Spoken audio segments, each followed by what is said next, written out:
ఇప్పటికే 30 మందికి పైగా ఎమ్మెల్యేలు అధినేత చంద్రబాబు గారితో అలాగే జాతీయ ప్రధాన కార్యదర్శి నారా లోకేష్ గారితో కూడా టచ్లో ఉన్నారని, వాళ్ళు సంక్రాంతి తర్వాత టీడీపీ తీర్థం పుచ్చుకునేందుకు కూడా రెడీ అయ్యారు అంటూ కూడా ఒక వార్త ఇప్పుడు సోషల్ మీడియాలో చక్కర్లు కొడుతున్న నేపథ్యంలో ఏంటి ఈ వార్తలో వాస్తవం ఉందా? ఇప్పటికే 30 మందికి పైగా ఎమ్మెల్యేలు చంద్రబాబు గారితో లోకేష్ గారితో టచ్లో ఉన్నారా అంటే ఏం చెప్తారు?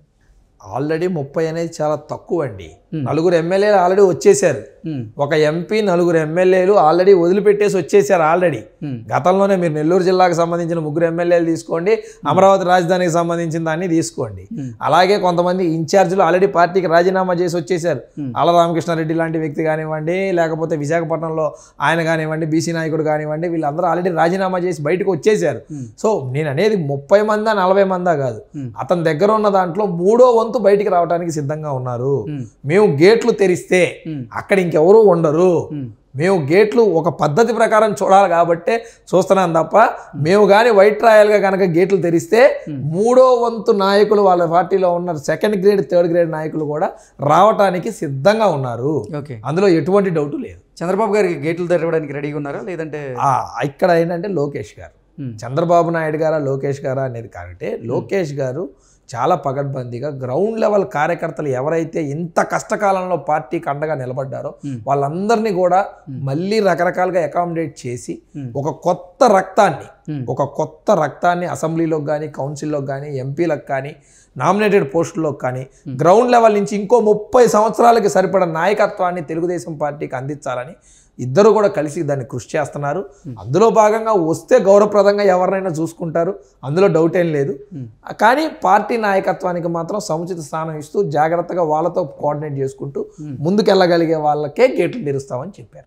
ఓకే, అంటే ఇప్పటికే టీడీపీతో పాటుగా జనసేన కూడా కూటమిగా వెళ్ళబోతోంది, భారతీయ జనతా పార్టీ కూడా కలిసే అవకాశం ఉందంటూ కూడా ఒక వార్త వస్తున్న నేపథ్యంలో ఏంటి భారతీయ జనతా పార్టీ రానున్న భవిష్యత్తులో ఈ కూటమిలో భాగమయ్యే అవకాశం ఉందా? ఒకవేళ కూటమిలో భాగం కనుక అయితే వారికి ఎన్ని స్థానాలు వచ్చే అవకాశం ఉంది? అలాగే ఇందాక మనం మాట్లాడుకున్నట్లుగా చంద్రబాబు గారు జనసేనాని పవన్ కళ్యాణ్కి ఆ పార్టీకి ఎన్ని స్థానాలను ఇవ్వబోతున్నారు రానున్న ఎన్నికల్లో అంటే ఏం చెప్తారు? ఇప్పుడు నేను అదే చెప్తున్నానండి, చాలా మంచి క్వశ్చన్ అడిగారు. భారతీయ జనతా పార్టీ అయినా జనసేన అయినా తెలుగుదేశం పార్టీతో కలిసి రావాలనేది జనసేన ఆల్రెడీ డిసైడ్ అయిపోయింది. వాళ్ళు భేషాజరాలు లేకుండా డైరెక్ట్గా వితౌట్ కండిషన్స్ పొత్తుకు ఆ రోజు ఒప్పుకోవటం జరిగింది. ఆ రోజు తెలుగుదేశం పార్టీ ఉన్న కండిషన్ వల్ల, ఎందుకనంటే మేము గతంలో చెప్పాం, ఇప్పుడు కూడా అదే చెప్తున్నాం, మన ఇంట్లో మన బజారులో ఒక పిచ్చి కుక్క మన పిల్లలు స్కూల్కి వెళ్తుంటే వెంటబడితే ఆ పిచ్చి కుక్క నుంచి పిల్లల్ని కాపాడటానికి మా పిల్లోడా మీ పిల్లోడా అని సంబంధం లేకుండా అందరం కలిసి పిచ్చి కుక్కని వెంటబడి పంపిస్తాం. అలా రాష్ట్ర ప్రజల్ని కాపాడటానికి ఈరోజు అన్ని రాజకీయ పార్టీలు కలిసి రావాలని చెప్పి ఆ రోజు నిర్ణయం తీసుకున్నాయి. లోకేష్ గారు కానీ, చంద్రబాబు నాయుడు గారు కానీ, పవన్ కళ్యాణ్ కానీ, బీజేపీ తరపున ఏ నాయకత్వం అయినా ఎవరైనా సరే ఆ రోజు తీసుకున్నాం. 2 ఇక్కడ ఇంటర్నల్ అంశాలతో కొన్ని ముడిపడి ఉంటాయి, సీట్లు ఓట్లు అనేది. ఇక్కడ ఎవరైతే ప్రభావితం చేయగలరో, ఎక్కడ మనకు కావాల్సిన అడగటం కాదు, ఏ ఓటరు ఎక్కడ ప్రభావితం చేయగలరో దాని మీద బట్టి సీట్లు డిసైడ్ అవుద్ది. పర్సంటేజ్ ఆఫ్ ఓట్ షేరింగ్ని బట్టి సీట్ డివైడ్ అవుద్ది. ఇంకా 3-4 నెలలు ఎలక్షన్కి సమయం ఉంది. నామినేషన్ వేసే వారం 10 రోజుల ముందు సీట్లు డిసైడ్ చేస్తారు సహజంగా. ఇంకా చాలామంది చాలా రకాలుగా చాలా పెద్ద సినిమా స్టోరీలు జరగబోతున్నాయి రాష్ట్రంలో. చాలా పెద్ద తుఫానే రాబోతుంది వైసీపీలో. అవన్నీ కూడా మనం చూడాల్సిన అవసరం ఉంది. బీజేపీ ప్రభుత్వం అంటారా, బీజేపీ ప్రభుత్వం ఇచ్చే హామీలను బట్టి, బీజేపీ ప్రభుత్వం ఎంత చేరువుగా వెళ్ళాలని నిర్ణయించుకున్న దాన్ని బట్టి, ఆంధ్ర రాష్ట్రానికి వాళ్ళు ఇచ్చిన హామీలు మళ్ళీ ఏ విధంగా ఉండబోతాయి అనే దాన్ని బట్టి వాళ్ళ క్యాండిడేట్లను డిసైడ్ అవుద్ది తప్ప మనం ఏదో చెప్పామని కాదు, చేయం కాదు. ఇవి టూ ఎర్లీ, ఇంకా పై స్థాయిలో నిర్ణయాలు జరగాల్సి ఉంది. ఏది ఏమైనా తెలుగుదేశం పార్టీ జనసేన అయితే కలిసి ముందుకెళ్ళబోతుంది, ప్రభుత్వం ఫామ్ చేస్తుంది అనేది చిన్న పిల్లగాడిని అడిగినా ఈరోజు ఆంధ్రప్రదేశ్ రాష్ట్రంలో, తెలంగాణ రాష్ట్రాల్లో ఊరికే అడిగినా నెక్స్ట్ ఏదంటే తెలుగుదేశం జనసేన అని చెప్పే పరిస్థితి ఉంది ఈరోజు. అది ఇప్పుడు ప్రశాంత్ కిషోర్ ఇచ్చినటువంటి సర్వే ప్రకారంగా రానున్న ఎన్నికల్లో తెలుగుదేశం జనసేన కూటమి ఎన్ని స్థానాలు గెలవబోతున్నాయి అంటే ఏం చెప్తారు? 160కి పైగా 160కి పైగా సీట్లు గెలవబోతున్నాం. అసెంబ్లీ స్థానాల్లో ఎంపీ స్థానాలు 1 తప్ప మిగిలిన అన్ని గెలవబోతున్నాం. 24 ఎంపీలు గెలవబోతున్నాం, అందులో ఎటువంటి డౌటు లేదు. ఒక్కటి మటుకు టగ్ ఆఫ్ వార్ ఫైట్ ఉంది. అక్కడ క్యాండిడేట్ సెలక్షన్స్లో ఇష్యూ ఒకటే ఉంది, అది ఎవరో మీ అందరికీ తెలుసు. ఆ క్యాండిడేట్ సెలక్షన్ కూడా పక్కాగా జరిగితే పార్లమెంట్లో వైసీపీ అనేది ఉండదు. అంతే, దానికోసం ఎదురు చూస్తాం. ఓకే, మీరు చెప్పారు వైసీపీలో ఇప్పుడున్న ఎమ్మెల్యేలలో 3వ వంతు ఎమ్మెల్యేలు టీడీపీలోకి వచ్చేందుకు ప్రయత్నం చేస్తున్నారంటూ కూడా మీరు చెప్పిన నేపథ్యంలో నిజంగా వాళ్ళు గనక వస్తే వాళ్ళందరికీ సీట్ల సర్దుబాటు చేసే అవకాశం ఉందా ఇప్పుడు తెలుగుదేశం పార్టీలో అంటే ఏం చెప్తారు? ఈరోజు వైసీపీతో విభేదించి వచ్చే ఏ నాయకుడైనా వారి రాజకీయ ఉనికి కోసం రావట్లా.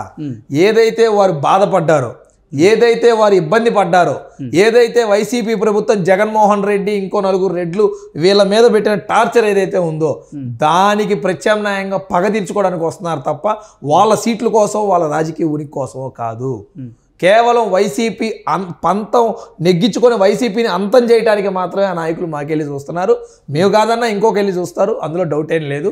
అక్కడ కూడా మాకు ఏ నాయకత్వంలో లోకల్ నాయకత్వంతో కలిసి పనిచేసే వాళ్ళు ఎవరైతే ఉన్నారో వాళ్ళకి మాత్రమే చంద్రబాబు నాయుడు గారైనా లోకేష్ గారైనా గేట్లు తెరుస్తారు తప్ప అందరికీ గేట్లు తెరిచే పరిస్థితి కూడా లేదు. ఓకే, అది ఏంటి ప్రశాంత్ కిషోర్ ఇంకా భవిష్యత్తులో తెలుగుదేశం పార్టీతో అలాగే చంద్రబాబు గారి టీంతో కలిసి పనిచేసేటువంటి ఆ దాఖలాలు కనపడుతున్నాయా? ఆ పరిస్థితి ఉందా అంటే ఏం చెప్తారు? నేను దీనికి ఒకటే చెప్తానండి. చంద్రబాబు నాయుడు గారు హైదరాబాద్ లాంటి మహానగరాన్ని చూశారు. ఇక్కడ మీకు తెలియని సంఘటన ఏంటంటే హైదరాబాద్ లాంటి మహానగరాన్ని డెవలప్ చేసినప్పుడు హైటెక్ సిటీ కట్టారు. అది ఒక బిల్డింగ్ మాత్రమే అని చాలామంది చాలా రకాలుగా మాట్లాడారు. కానీ అక్కడ కంపెనీలు తీసుకురావటం చాలా కష్టపడ్డారు.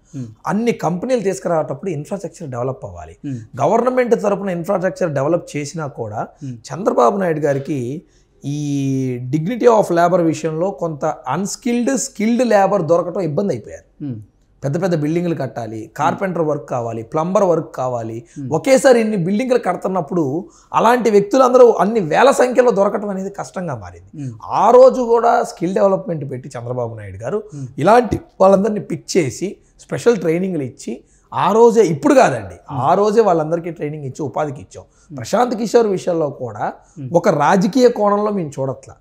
రేపొద్దున తెలుగుదేశం పార్టీ జనసేన ప్రభుత్వం ఏర్పడ్డ తర్వాత రాష్ట్రం అభివృద్ధి చెందాలి, ప్రతి ఒక్కళ్ళ సహకారం కావాలి. 100 రూపాయలు పెట్టుబడి తెచ్చేవాడు కావాలి, 1,00,000 రూపాయలు పెట్టుబడి తెచ్చేవాడు కావాలి.